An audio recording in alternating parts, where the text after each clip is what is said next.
ಇಂದು ನಾಶವಾಗದೇ ಇರುವಂಥ ಆತ್ಮ ಯಾವತ್ತಿಗೂ ನಾಶವಾಗೋದಿಲ್ಲ ಅಂತ ಹೇಳುವಂತಹ ಶ್ಲೋಕ ಭಗವದ್ಗೀತೆ ಅಧ್ಯಾಯ 2 ಶ್ಲೋಕ 24 ಈ ರೀತಿ ಇದೆ.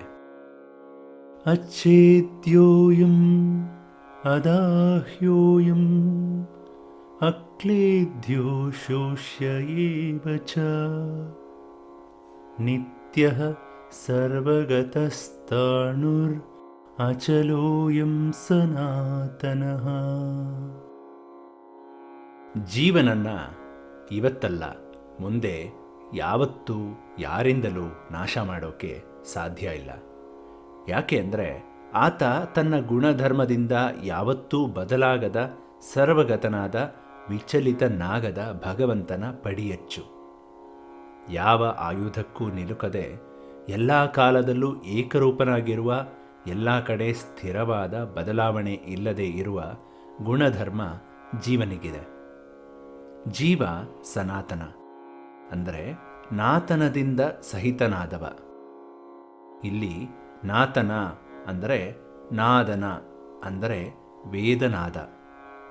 ಜೀವ ವೇದನಾದದಿಂದ ಸಹಿತನಾಗಿ ಸಮಸ್ತ ವೇದ ಪ್ರತಿಪಾದ್ಯನಾದ ಭಗವಂತನ ಮಡಿಲಲ್ಲಿ ವೇದದ ವಿಧಿ ನಿಷೇಧಗಳಿಗೆ ಬದ್ಧನಾಗಿರ್ತಾನಂತೆ. ಅದು ಸರ್ವಗತನಾದ ಭಗವಂತನನ್ನು ಆಶ್ರಯಿಸಿರುವ ಮಹತ್ವವಾದ ಅಣು ಅನ್ನೋದು ಕೃಷ್ಣನ ಮಾತು. ಈ ಶ್ಲೋಕದಲ್ಲಿ ಸರ್ವಗತ ಅನ್ನುವಂಥ ಒಂದು ಪದ ಕೂಡ ಇದೆ.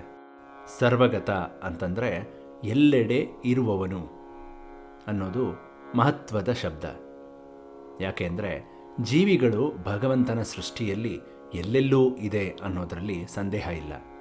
ಅವು ಭೂಮಿಯ ಮೇಲೆ, ನೀರಿನಲ್ಲಿ, ವಾಯುವಿನಲ್ಲಿ, ಭೂಮಿಯ ಒಳಗಡೆ ಮತ್ತು ಅಗ್ನಿಯಲ್ಲಿ ಸಹ ವಾಸಿಸುತ್ತವೆ. ಅವು ಅಗ್ನಿಯಲ್ಲಿ ದಗ್ಧವಾಗುತ್ತದೆ ಅನ್ನುವ ನಂಬಿಕೆ ಯಾವತ್ತಿಗೂ ಒಪ್ಪೋಕೆ ಸಾಧ್ಯ ಇಲ್ಲ. ಯಾಕೆ ಅಂದರೆ ಬೆಂಕಿ ಆತ್ಮವನ್ನು ಸುಡೋಕೆ ಸಾಧ್ಯ ಇಲ್ಲ ಅಂತ ಇಲ್ಲಿ ಸ್ಪಷ್ಟವಾಗಿ ಹೇಳಿದ್ದಾರೆ. ಆದ್ದರಿಂದ ಸೂರ್ಯಗ್ರಹದಲ್ಲಿ ಸಹ ಅಲ್ಲಿಗೆ ಹೊಂದುವಂತಹ ದೇಹಗಳಲ್ಲಿ ಜೀವಿಗಳಿದ್ದಾರೆ ಅನ್ನೋದರಲ್ಲಿ ಅನುಮಾನನೇ ಇಲ್ಲ.